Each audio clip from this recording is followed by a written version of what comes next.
Les VC, c'est quoi? VC, ça veut dire venture capitalist. Un VC, qu'est-ce que ça cherche? Comment ils raisonnent ces gens-là?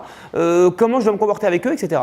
Donc des clés de lecture qui font ensuite que l'étape suivante, s'il s'agit de décider d'aller lever avec un VC, aller pitcher un VC, etc. Si on vous donne le why, c'est toujours beaucoup plus facile de comprendre ensuite les conseils de pitch, les conseils de fundraising, etc.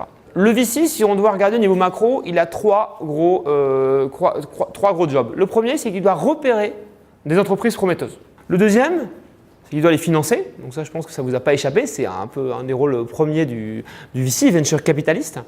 Et le troisième, c'est qu'il doit les supporter dans leur croissance, et ça c'est pareil, c'est quelque chose sur lequel je vais revenir, parce que c'est un message important. Notre métier c'est quoi? C'est qu'il y a des gens qui nous confient de l'argent, puisque l'argent qu'on investit n'est pas le nôtre. Il y a des gens qu'on appelle les limited partners, LP, qui vont nous confier de l'argent. Cet argent, il sert à quoi? Il sert à deux choses. Évidemment, à investir dans des entreprises, et quand on dit investir, c'est en fait prendre des actions en échange de l'argent, c'est pas de la dette, c'est pas je te donne 1 million et tu me donnes 10% par an d'intérêt en plus du capital. Non, c'est prendre des actions, donc ça veut dire que si pour 1 million j'ai 25% de votre entreprise et que vous la revendez 1 milliard, eh ben j'ai 25% de 1 milliard. Voilà. Et peu importe que j'ai mis 1 million ou 100 millions, j'aurai ce 25% de 1 milliard. Ce qui est très important de comprendre, c'est que ce retour sur investissement, il se fait selon une power law. Donc power law, l'idée c'est de se dire que sur 50 investissements, il y en a 2-3 qui vont ramener 80% des retours. Et ça a un impact fondamental pour un entrepreneur. Parce que ça veut dire que le VC, si je veux un peu caricaturer, ce qui l'intéresse, c'est de trouver un de ces 2-3 qui peut avoir des retours énormes.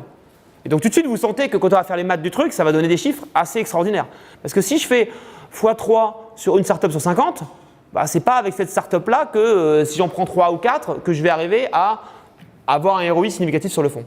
Donc tout de suite, ça dimensionne, c'est ça qui dimensionne le business model des VC.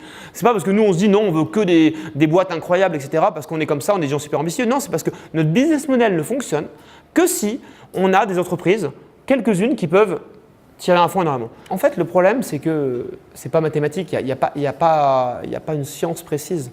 On parle souvent de Airbnb, c'est difficile d'identifier que Airbnb à la base c'était une super bonne idée.